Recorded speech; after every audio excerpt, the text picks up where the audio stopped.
I wish I could go back and give myself some miracle advice that would get me through these hard years that we've already been through.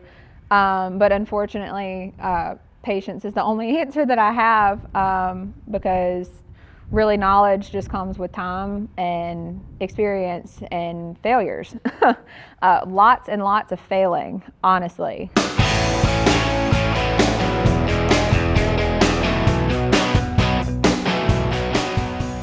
Welcome back to the Louisiana Farm Bureau Podcast. I'm Allie Shipley, and today we are in Tensas Parish, continuing our celebration of Women's History Month, and actually catching up with an old classmate of mine from LSU, Miss Melanie Netterville Beavers. So welcome, thank you so much for having us up here. I'm glad to be here.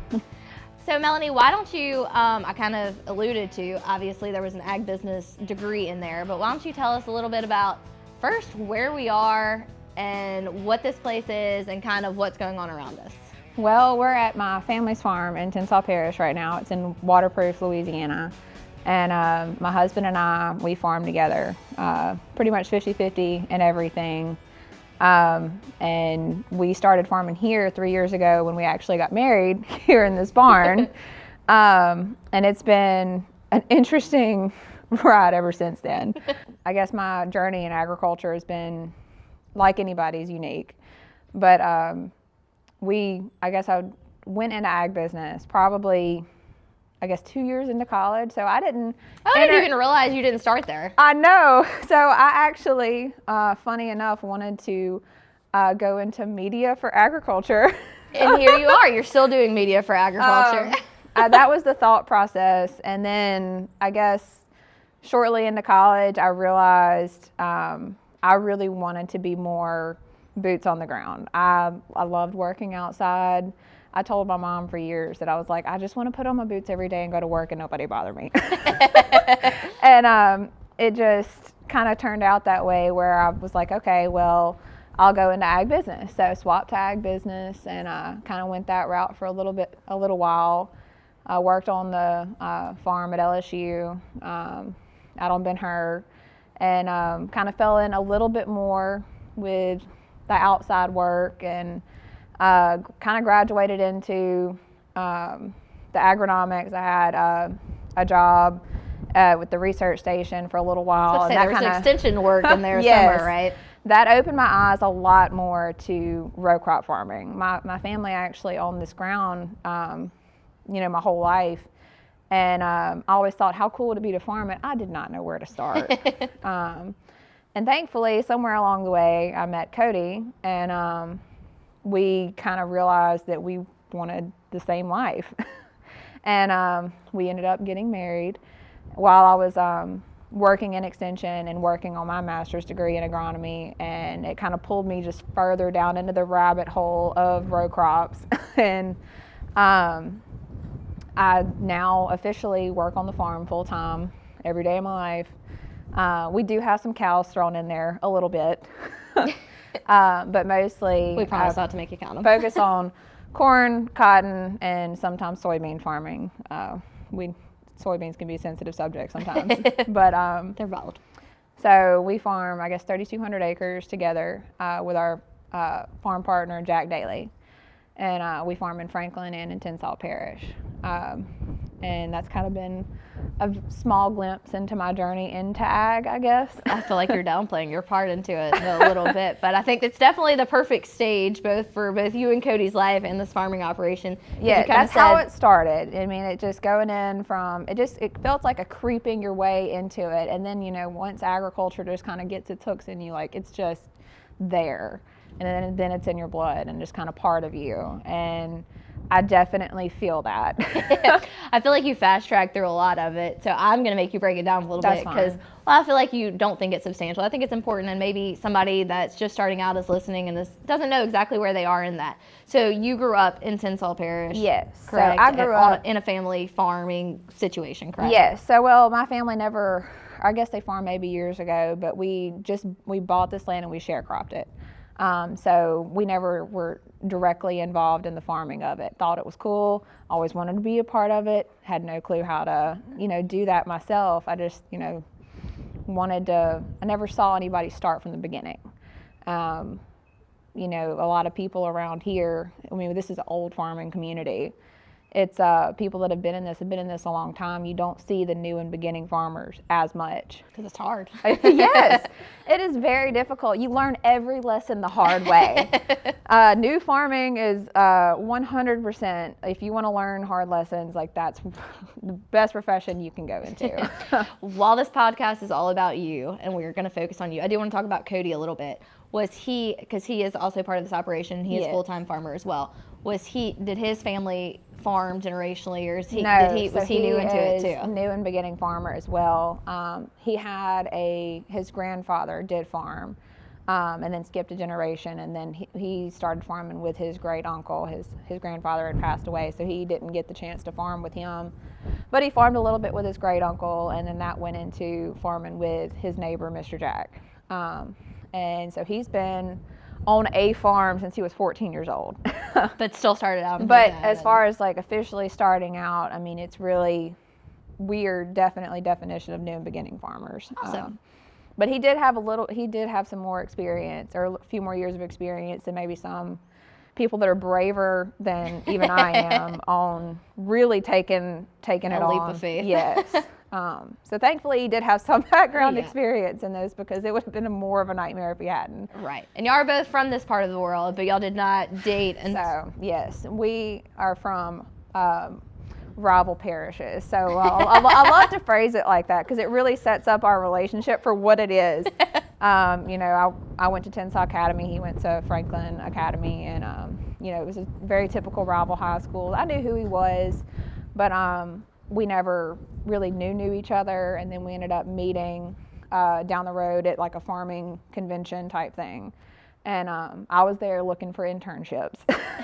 And you found us. And I did end up getting an internship that next summer with the LSU Ag Center, and but ended up dating him as well. So you really got your monies out of that convention, whatever the registration fee was. It really set my life up, to be perfectly honest, which is so funny looking back. You look at something so small that started that. I'm like, wow, there's one thing.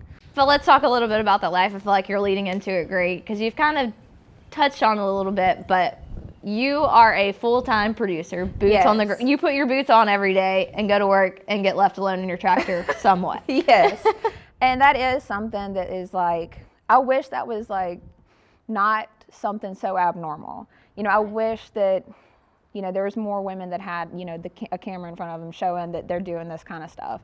Because we are out there, it's just not as often as, male producers. We kind of joke, Carl, who's behind the camera right now, the usual host of this podcast, tells this story when we were talking about the story we were going to do. He's like, I feel so bad that I had this unconscious bias when I went to do a story with them a year ago, and just was like, hey, Cody, I'm coming to a story. Can I go jump on the cotton picker with you? And he's like, I mean, you're more than welcome to come on the cotton picker, but it's not me on there. It's my wife. So you're going to have to ride with her. And he was like, I never even thought that. And not because you're not capable totally or that you're not. It's just, that's the perception of agriculture is when there's a partnership, it's that the man is the main decision maker and the one driving the equipment. Absolutely. And I love breaking that stigma for people to make them think about it.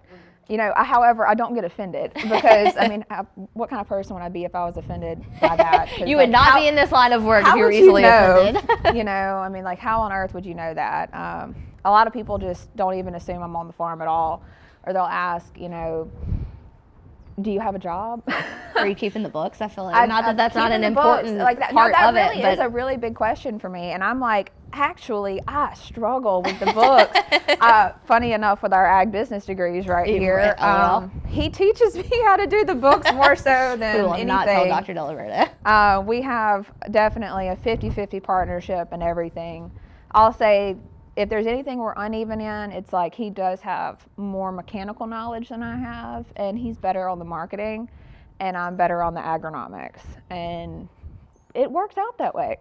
It definitely takes different skill sets to complement each other, and it sounds like you were laughing off camera that y'all are opposites in every single way, except that y'all both love to farm. And that's like the only thing that we have in common. The rest of it, our thought processes, how we do things, how we make decisions, 100% different. The way that we think about things, honestly, and even in communication, and being a woman farmer in this industry that's mostly male dominated, I will say there is a difference in sometimes how women think versus how men think. And that leads to a communication barrier because the way that I present information is very different than how he receives it, or vice versa. And it's so weird, but until you're getting into like the deep technicality of making, you know, some of these really like tiny decisions every day, you don't realize like, wow, we think different.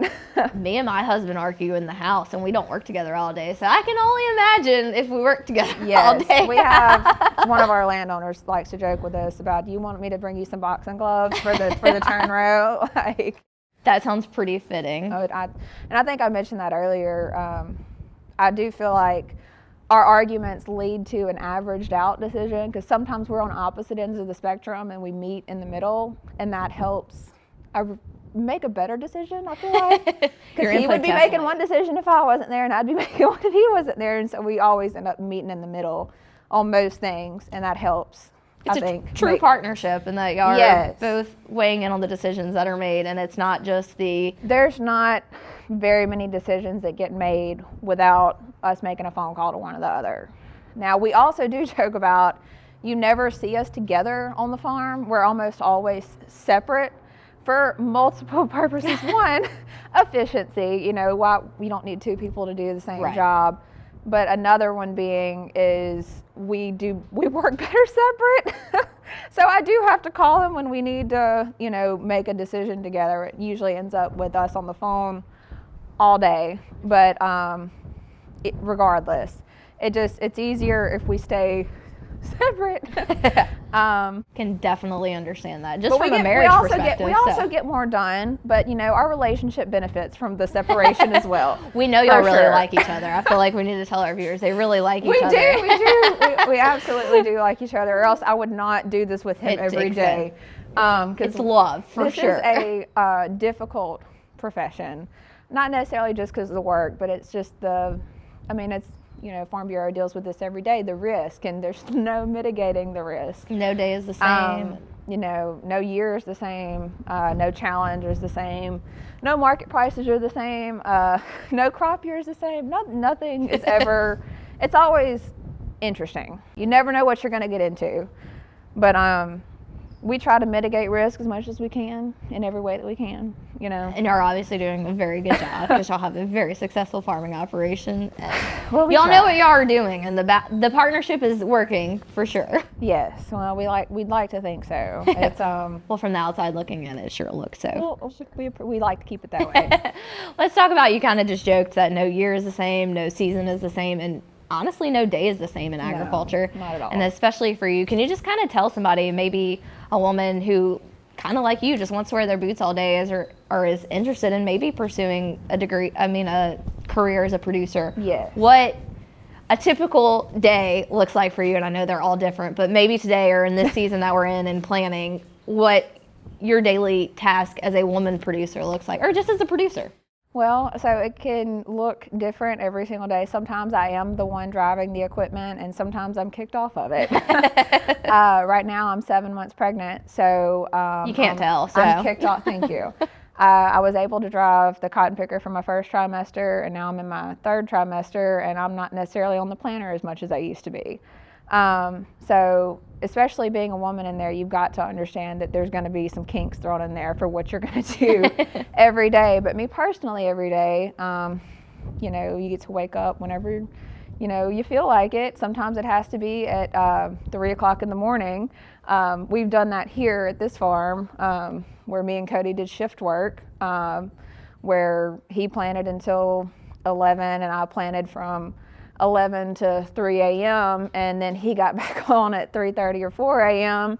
and have done it that way. We've even picked cotton that way on a night when the wind was blowing, where we could literally just pick cotton in shifts and people trying to get farmers stuff out are before the responsible weather. for daylight savings time. There's lights on the tractor. They're doing it all the time. Exactly. So you can go anywhere from that to where I wake up in the morning at 9 o'clock and drink my coffee, and it's a bookwork day where I do really need to do bookwork, and it is very difficult to drill it out.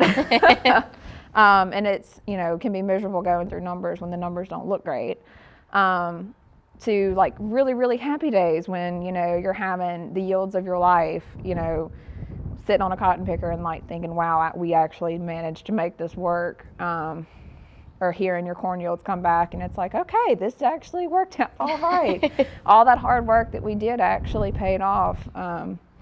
But, you know, day to day is different every single day. It depends on the season, and sometimes it's boring, sometimes it's so fast you can't breathe. I can only imagine. What is your ideal day in this job? What is your favorite thing to do? Ideally, my favorite day is a day when nothing breaks. I feel like we can bookmark that quote. Absolutely. An ideal day is a day when nothing breaks and I don't have to go run for parts, or Cody doesn't have to go run for parts, and everything is running smoothly, and I have a day where I can just go get on either the cotton picker or planter and just have a nice day and just, you know, everything goes right. But I also enjoy checking crops a lot more, so I don't 100% of the time drive equipment. In the middle of the year, I don't drive the sprayers. I stay off the sprayers. Cody jokes at me because like he's fast and I'm slow, so the faster implements I stay off of. And I spend that time usually checking the actual crop. So I spent time, I guess, a lot of time in agronomics or whatever, and I would like to get my crop consulting license. I still haven't done that yet. I need to finish it. As if you have extra time on your hands. Regardless, I do go check the crops, and that's probably my favorite part of the year is when you really get into it. You get out there and get into the science of it and see your decisions and what they did well and, you know, what maybe could have been done differently. And that, I guess, my ideal day would be kind of more so checking the crops, you know, and days that stuff doesn't break. Peaceful days, going about your business, just doing your job when life isn't absolutely chaotic, but the chaos is thrown in there regardless. It's part of the job, unfortunately. Yes. There's pros and cons to every job. It is, and it's like any other job in that aspect. Like, you have good days and bad days, and you have a lot of days where you're like, why am I doing this?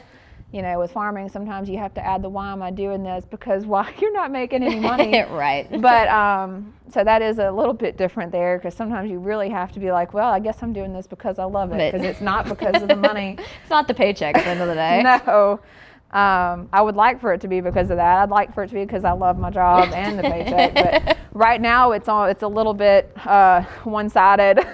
It's because I love doing this. It really is fun. Like, so this time of year, I hear the planter running right now. Yeah.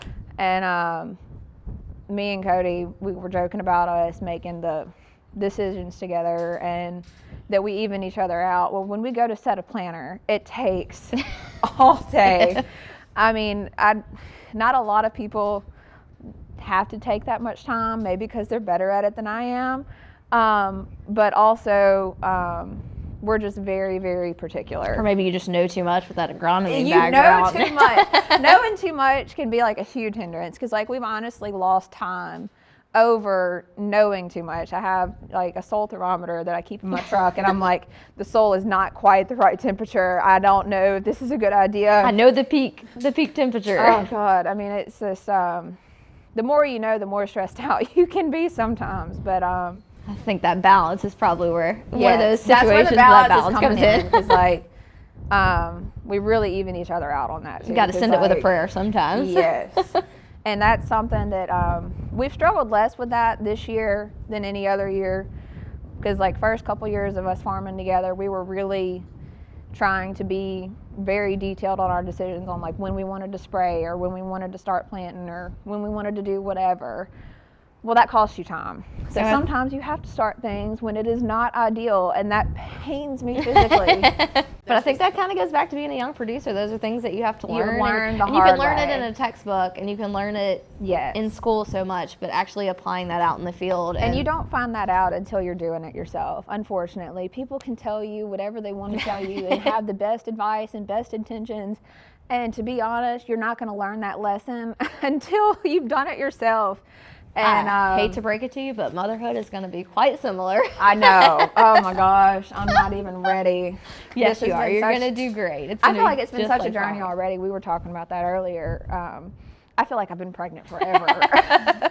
And like people keep telling me how it is and all this kind of stuff. And I'm like, this is just a lot. I mean, I really don't feel like pregnant women working get enough credit. I want to give everybody trophies like for this. It's a badge of honor. It is a badge of honor. I mean, and somebody that wants to do this like with a child already and working while pregnant with a toddler at home, like, are y'all crazy? We were kind of laughing. We were joking about how when we were talking about when baby Charlotte is supposed to make it here, and that's going to be a great time with planning, and Carl was kind of being facetious about it, but you were like, no, actually it is. No, really, it worked out because like I still ran the cotton picker, my first trimester, and then coming into my third trimester on planting, I'm still able to drive the fertilized trailer around and move seed and check seed depth and make sure everything's running and still able to function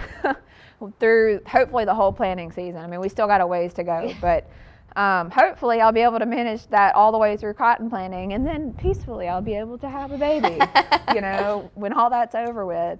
We'll be getting into irrigating really when I have her, which is a nightmare. I know we talked about that too. I've been a really big part of irrigating for, 3 years now, I guess. And we've grown the operation since I've been on, and it's just, adding more and more work. I mean, we irrigate really small runs at a time, so it's like tedious. So I'm like, they lay the pipe and I'm punching the holes, and then I'm swapping water on and off, after that. And so I trust my husband to take care of that. But it's definitely a part you're going to be I'm going to have to let go of it, and that's hard. That's just another part of being a woman in ag, though. We were kind of like, that's what this is about. And yes. That's something that men don't have to consider. They don't there are really other have to factors consider that, no. Obviously Cody is going to be around and present, but he's going to be able to get to duck out and check on things while you're going to be pretty hunkered down. Exactly. And that's not, something that, I would like to say that I thought about this more before, I got pregnant, but, I didn't. I wasn't really thinking logistically how this was going to work. Not that I would have done anything differently, but like when you really get into it, you're like, wow, my life is about to actually change. And I'm thinking about Cody, and I'm like, he's still going to get to go do all this stuff. I'll always say in my next life, I want to be a dad. You get the best of both worlds. Exactly. And it is so fun and different, honestly, being a woman in ag, because I actually do like in some ways that it's more challenging. I feel like I can give myself some props for it. You should definitely give yourself props. Extra props, because it really has its own struggles that are hard to convey to people that don't have to deal with it as much as we do. It can be different, and sometimes I don't feel like I struggle as much, and then I think about it and I'm like, that really was actually more difficult. We've kind of joked about some of the funnier things in that, like maternity leave and what's happening on the farm. A bathroom. We were literally just joking about how that's literally one of the hardest parts. I've always told Cody that. I'm like, if anybody ever asked me what the hardest part about being a woman farmer is, it's the bathroom. Like, it is a miracle if we can farm somewhere within like a decent distance to a bathroom, and that's something that a lot of people don't think You don't think about it until it's your everyday reality. You really don't think about it until you're attached to a fertilized trailer with 1,000 gallons on it, and you are a woman next to a highway, like when you're farming next to a highway, but there's no bathroom in sight, and you have somebody driving the tractor right next to you, and you're like, what are we going to do about this? Where are we going to go? It's a real struggle. Yes, it is. There are struggles that, again, you like to say, I don't want to think that it's harder, but I'm going to give myself a pat on the back. And there are things that are harder. And I think let's maybe talk about some of those things more serious. Like, has there ever been a time that you've had to step back and say, oh, wait, I really am a woman in a man's world? Or there are situations, not that you were offended, because we've kind of talked about that. You're not offended. I don't get offended by it, but there are definitely times where those things come in. Or stereotypes that you've been impacted by. There are times when you encounter somebody that either recognizes, like, hey, I see you're a woman doing this, like, this is amazing. Like, you were great for doing this. And I'm like, I didn't really think about it being different. And then there are other times you do run into people that you make them uncomfortable being in this industry, being a woman. Now, though, I will say that is not often. It really isn't. But you think about it, and I'm like, God, I forget I'm a woman in this industry. I'm just in this industry. I'm just here, you know. I'm just doing what I love. Sometimes I don't notice it until other people point it out, that it is different and that it is something that should be celebrated, because there are other women doing this that are struggling just like I am. And I'm like, we are really doing this thing. Did you ever have any hesitations when you kind of figured out that this is the path that you wanted to take? Did you have any hesitations about? Originally, yes. And it was really before I started doing more field work. And then I realized this isn't bad. You know, until I understood more, I really did have a big question mark in my head on, like, how do I get into this? I know that I love this. I know that I will love doing this. But how do I really enter this? Should I really just back up and go an industry route or something like that? You know, can I really do this? You know, can I really be a farmer? And then it just kind of fell into it. Eventually I was just like, I've got this. And eventually you get comfortable with your choices, but that comes with years, unfortunately. It is the harder route. I mean, as somebody who grew up on a similar path, and obviously we kind of took similar paths out of high school and into college, it's not easy. It's easier to fall into the industry route. It's more common to, yes, as a female, to take that industry route.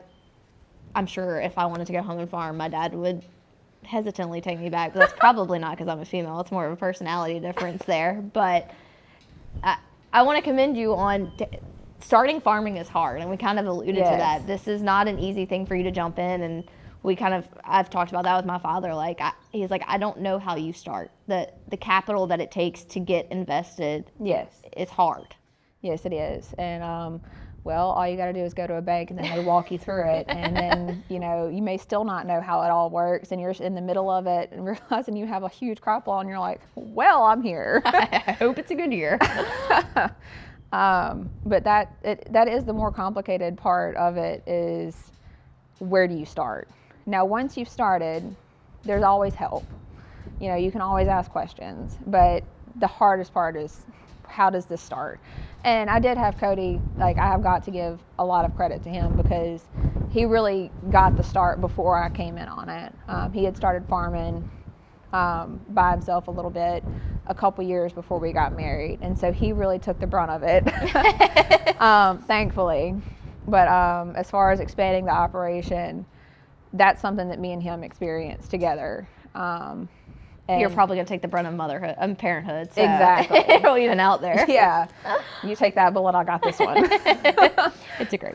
But it's been interesting and a risk, and I want to encourage any other woman out there that you can do whatever you want to do. I think you're such a great example. It's but so that's fun. just the thing. You got to just figuring out what you want to do is the hardest part. And I think that's what I kind of want to go back to.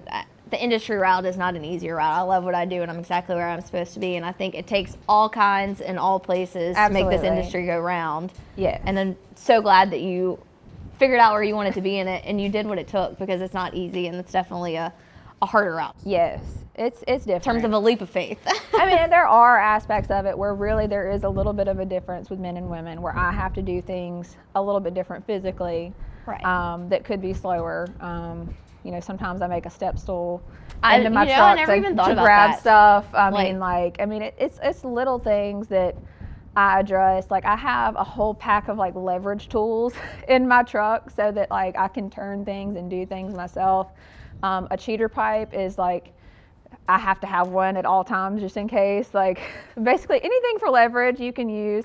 Stuff you don't, Never I don't would have know, thought about other that. people don't think about having to struggle with it. I mean, yes, in terms of like just regular mechanical work, people have to do that often, but maybe not as often as I have to. Like, I have to bring my little, I think that's very safe to say. I have to bring my little gloves everywhere, because I don't have as strong of a grip sometimes. I mean, like, it sounds, you know, feminine when I have to say things like that, but it's a the reality. Truth. It's the truth. It's how it is. Sometimes I do things differently than other people, And things are a little bit more difficult, but I still get them done.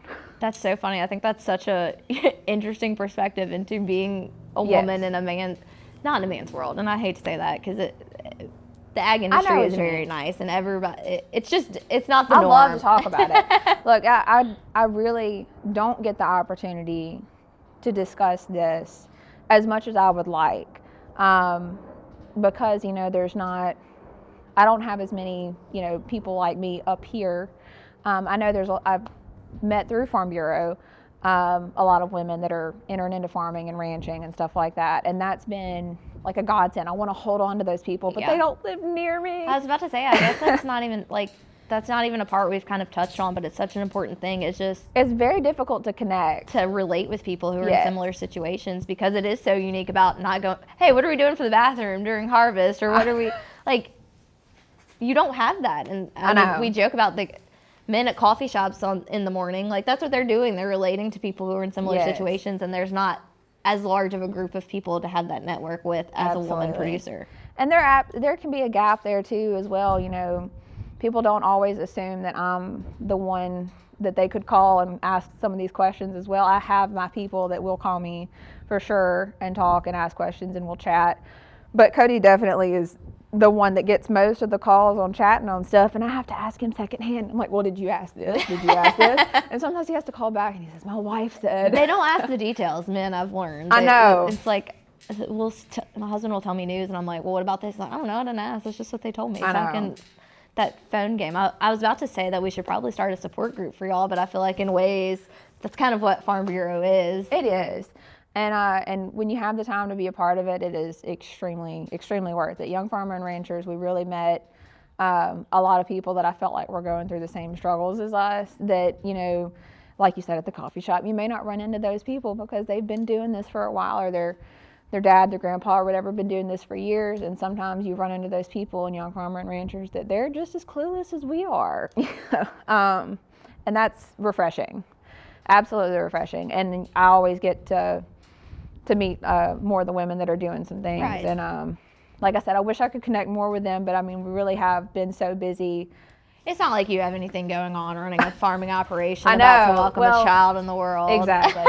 I mean, the past couple years when we got so much bigger, in the past, I guess, 2 years, or 2 or 3 years since we picked this place up, really, we just got crazy, and things haven't slowed down really, because when we've had bad environmental years in the past 3 years, we've had bad marketing, we've had record high input prices. I mean, a great we've time been to be through a it young all. producer, right? I apologize to the world, because I feel like I'm personally responsible, because like since the day that Cody and I got married and I entered in this farming operation, it has been downhill, and I'm like, I did this, I'm sorry. I started working in healthcare in February of 2020, and I apologized for COVID, because I was Right? like, that's just my luck. It's like, as soon as you step into it, and then it's like, I feel like this is definitely my fault. it's following me. Oh gosh, I but don't think that's true at all. I think that's just the it's nature of definitely been our luck, because Cody actually got to see a few good years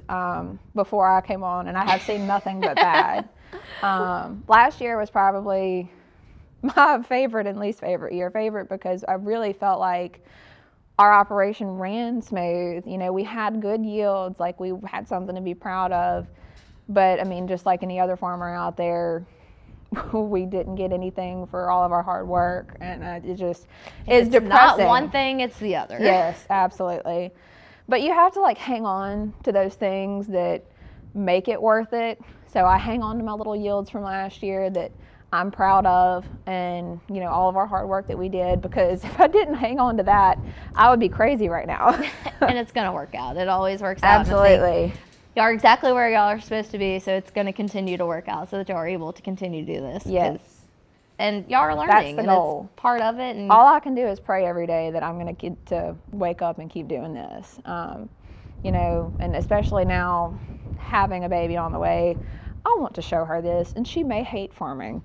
She may, you know, absolutely think we are crazy for ever having wanted to do this, but I at least want to give her the opportunity to see what we built and, you know, what we can do every day. I have a feeling she's not going to hate farming. And I think while she may not want to farm, she's going to definitely take what she's learned from watching as you long two as she on can the have farm. an appreciation for it, that's all I care about, because it is a very, I mean, you grew up around this life as well. I mean, it gives you an appreciation for just life in general that a lot of people don't necessarily have. It's something we take so for granted. I think the values and just like what you learn on the farm and that hard work, and like I don't forget that I'm a woman in this Yes. job, because that's just how I was raised, and women do hard stuff too, and Yes. you get the job done. But also, I live in Metairie now, and I guess I take for granted. Our neighbor came over the other day. We brought her some crawfish, and she was like asking about the farming operation, and Yeah. Tyler, my husband, was kind of explaining it, and I was like so proud. My little city husband was explaining how rice farming worked, and that. But again, I didn't realize that till I went to college, because when Yep. you grow up in these rural communities, even if you're not from a farming family, you Yeah. have an appreciation and awareness of how rice is grown, or how Yes. cotton or corn, because you see it and you're driving around it. But in the Absolutely. cities, that's not the case, and I was really dumbfounded by that. Well, and I also found a big love for telling people about this and telling people your story. When I went to college, because I mean, at LSU, you have people from all walks of life there. Yeah. And you know, my accent can sometimes give me away on things, especially being in South Louisiana. South Louisiana accent, you get, you know, you hear that down there, and sometimes this accent comes out and they're like, where are you from? Northerners. And, you know, explaining that small town atmosphere to somebody else, and kind of try to give them a little piece of the farm, and like show them what this is like. It's fun, you know? So fun. It's so important. I think, and it's only going to be more important. And I think Charlotte is going to be able to tell that story to another generation. And I think that's, again, I hope so. I don't want to say if that's the only thing she takes from you being a farmer, because that's not going to be, but that's going to be so important too. And that, because that generation's Absolutely. even further removed from the farm than what we experienced in Yes, college. it is. And It is. Well, I mean, the biggest, I'm so sorry. we're on a working farm, if y'all couldn't tell. Yes, we're definitely on a working farm. And when we say working, we use that term lightly, because most of our equipment is struggling all the time. Cody loves to buy old equipment and fix it up. So, If it gets the job done, you do what you got to do. So absolutely. But I think kind of talking about how even as in rural communities, people are getting far removed. I think we kind of talked about how you're busy and time is obviously a valuable asset, but you are still involved in those organizations off the farm that are still involved in agriculture. But can you kind of talk about why you dedicate time to that and why you think it's valuable? Absolutely. As important as actually getting the farm work done is, I do think it's more important to make sure that we can farm tomorrow, you know, in a sense. So I feel like being a part of these organizations is the only contribution that we have to make sure that there is a type of sustainability in farming. You know, there's a big agronomic part of sustainability that I'm very familiar with, and then there's a larger political part that I'm less comfortable with and less familiar with, but that's probably more important, because that affects how we farm every single day and how we will farm in the future.